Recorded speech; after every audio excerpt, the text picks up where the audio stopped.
Hello friends, welcome to ನಂದಾಸ್ ಅಭಿರುಚಿ. ಇವತ್ತು ನಾನು ಇನ್ಸ್ಟಂಟಾಗಿ ದೋಸೆ ಮಾಡ್ತಾಯಿದ್ದೀನಿ. ಅದು ರಾಗಿ ದೋಸೆ. ನಾವು ಯೂಶ್ವಲಿ ರಾಗಿಯಿಂದ ಮುದ್ದೆ, ಅಂಬಲಿ ಎಲ್ಲ ಮಾಡ್ತೀವಿ.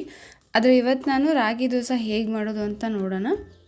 ಇದು ಆರೋಗ್ಯಕ್ಕೂ ಕೂಡ ತುಂಬ ಒಳ್ಳೆಯದು. ಡಯಾಬಿಟಿಸ್ ಇದ್ದವ್ರಿಗೆ ರಾಗಿ ತುಂಬ ಒಳ್ಳೆಯದು ಮತ್ತು ಇದು ದೇಹಕ್ಕೆ ಕೂಡ ತಂಪು. ಬನ್ನಿ ಈಗ ಇದನ್ನು ಈಸಿಯಾಗಿ ಕಡಿಮೆ ಸಮಯದಲ್ಲಿ ಹೇಗೆ ಮಾಡೋದು ಅಂತ ನೋಡೋಣ. ಇದಕ್ಕೆ ಏನೇನು ಇಂಗ್ರೀಡಿಯೆಂಟ್ಸ್ ಬೇಕು ನೋಡೋಣ. ಮೊದಲಿಗೆ 3/4 ಕಪ್ ರಾಗಿ ಹಿಟ್ಟು ತೊಗೊಂಡಿದ್ದೀನಿ. ಆಮೇಲೆ ಅರ್ಧ ಕಪ್ ಅಕ್ಕಿ ಹಿಟ್ಟು ತೊಗೊಂಡಿದ್ದೀನಿ. ಆಮೇಲೆ 2 ಮೀಡಿಯಮ್ ಸೈಜ್ ಈರುಳ್ಳಿ ದಪ್ಪವಾಗಿ ಕಟ್ ಮಾಡಿ ತೊಗೊಂಡಿದ್ದೀನಿ. ಆಮೇಲೆ 2 ಹಸಿಮೆಣಸಿನ್ಕಾಯಿ ದಪ್ಪ ಕಟ್ ಮಾಡಿ ತೊಗೊಂಡಿದ್ದೀನಿ. ಆಮೇಲೆ ಸ್ವಲ್ಪ ಶುಂಠಿ ತೊಗೊಂಡಿದ್ದೀನಿ. ಆಮೇಲೆ ಒಂದು 10ರಿಂದ 12 ಬೆಳ್ಳುಳ್ಳಿ ಹೆಸರು ತೊಗೊಂಡಿದ್ದೀನಿ. ನಾನಿಲ್ಲಿ 2 ಸಪ್ರೇಟ್ ತೊಗೊಂಡಿದ್ದೀನಿ. ನೀವು ಶುಂಠಿ ಬೆಳ್ಳುಳ್ಳಿ ಪೇಸ್ಟ್ ಇದ್ರೇನು ತೊಗೋಬೋದು. ಆಮೇಲೆ ರುಚಿಗೆ ತಕ್ಕಷ್ಟು ಉಪ್ಪು ತೊಗೊಂಡಿದ್ದೀನಿ ಮತ್ತು ಅರ್ಧ ಟೇಬಲ್ ಸ್ಪೂನ್ ಅಡುಗೆ ಸೋಡಾ ತೊಗೊಂಡಿದ್ದೀನಿ. ಆಮೇಲೆ ದೋಸೆಗೆ ಹಚ್ಚೋಕ್ಕೆ ತುಪ್ಪ ಮತ್ತು ಲಾಸ್ಟಲ್ಲಿ ಹಿಟ್ಟು ಕಲಸೋದಕ್ಕೆ ನೀರು ತೊಗೊಂಡಿದ್ದೀನಿ. ಬನ್ನಿ ಈಗ ಹೇಗೆ ಮಾಡೋದು ನೋಡೋಣ. ಮೊದಲಿಗೆ ಒಂದು ಪಾತ್ರೆಗೆ ರಾಗಿ ಹಿಟ್ಟು ಹಾಕ್ಕೊಳ್ತಿದ್ದೀನಿ. ಆಮೇಲೆ ಅಕ್ಕಿ ಹಿಟ್ಟು ಹಾಕ್ಕೊಳ್ತಿದ್ದೀನಿ. ಆಮೇಲೆ ಇದಕ್ಕೆ ಫಸ್ಟ್ 1 ಕಪ್ ನೀರು ಹಾಕ್ಕೊಂಡು ಅದನ್ನು ಚೆನ್ನಾಗಿ ಕಲಿಸ್ಕೊಳ್ತಿದ್ದೀನಿ.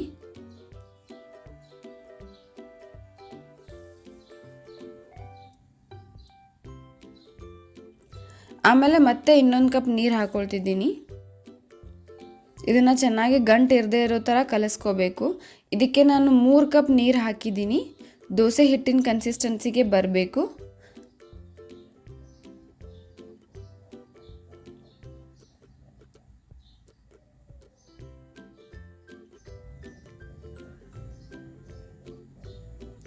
ಆಮೇಲೆ ಇದನ್ನು ಲಿಡ್ ಕ್ಲೋಸ್ ಮಾಡಿ ಒಂದು 10 ನಿಮಿಷಗಳ ಕಾಲ ನೆನೆಯೋಕೆ ಬಿಡ್ತಾ ಇದ್ದೀನಿ. ಅಷ್ಟರಲ್ಲಿ ನಾವು ಇದಕ್ಕೆ ಒಂದು ಮಸಾಲೆ ರುಬ್ಬಿ ತೊಗೊಳ್ಳೋಣ. ಇದಕ್ಕೆ ಒಂದು ಮಿಕ್ಸಿ ಜಾರ್ಗೆ ಕಟ್ ಮಾಡಿರೋ ಈರುಳ್ಳಿ ಹಾಕ್ಕೊಳ್ತಿದ್ದೀನಿ. ಆಮೇಲೆ ಕೊತ್ತಂಬರಿ, ಆಮೇಲೆ ಹಸಿಮೆಣಸಿನ್ಕಾಯಿ ಹಾಕ್ಕೊಳ್ತಿದ್ದೀನಿ. ಆಮೇಲೆ ಶುಂಠಿ ಹಾಕ್ಕೊಳ್ತಿದ್ದೀನಿ. ಆಮೇಲೆ ಬೆಳ್ಳುಳ್ಳಿ ಹಾಕ್ಕೊಳ್ತಿದ್ದೀನಿ. ಆಮೇಲೆ ರುಚಿಗೆ ತಕ್ಕಷ್ಟು ಉಪ್ಪು ಹಾಕ್ಕೊಳ್ತಿದ್ದೀನಿ. ಇದನ್ನೆಲ್ಲ ರುಬ್ಬಿ ತೊಗೊಳ್ತಿದ್ದೀನಿ. ಆಮೇಲೆ ರುಬ್ಬಿರೋ ಮಿಶ್ರಣನ ಕಲಸಿರೋ ಹಿಟ್ಟಿಗೆ ಹಾಕ್ಕೊಳ್ತಿದ್ದೀನಿ.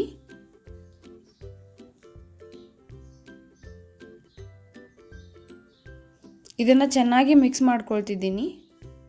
ನೀವು ಈ ಸ್ಟೇಜಲ್ಲಿ ಉಪ್ಪು ಕಡಿಮೆ ಇದ್ದರೆ ಹಾಕ್ಕೊಳ್ಬೋದು.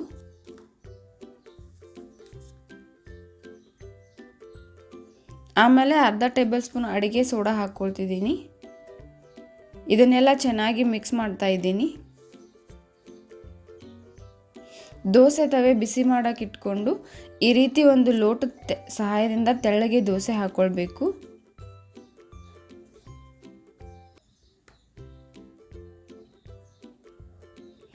ಆಮೇಲೆ ಇದಕ್ಕೆ ಮೇಲೆ ತುಪ್ಪ ಹಾಕ್ಕೊಳ್ತಿದ್ದೀನಿ.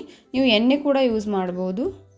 ಆಮೇಲೆ ಇದನ್ನು ಲಿಡ್ ಕ್ಲೋಸ್ ಮಾಡಿ ಒಂದು 2 ನಿಮಿಷ ಅಥವಾ ಒಂದು 3 ನಿಮಿಷಗಳ ಕಾಲ ಬಿಡಬೇಕು.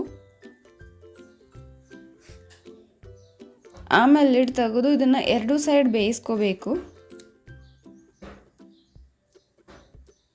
2 ಸೈಡ್ ಬೇಯಿಸಿದರೆ ರಾಗಿ ದೋಸೆ ರೆಡಿ ಆಗುತ್ತೆ.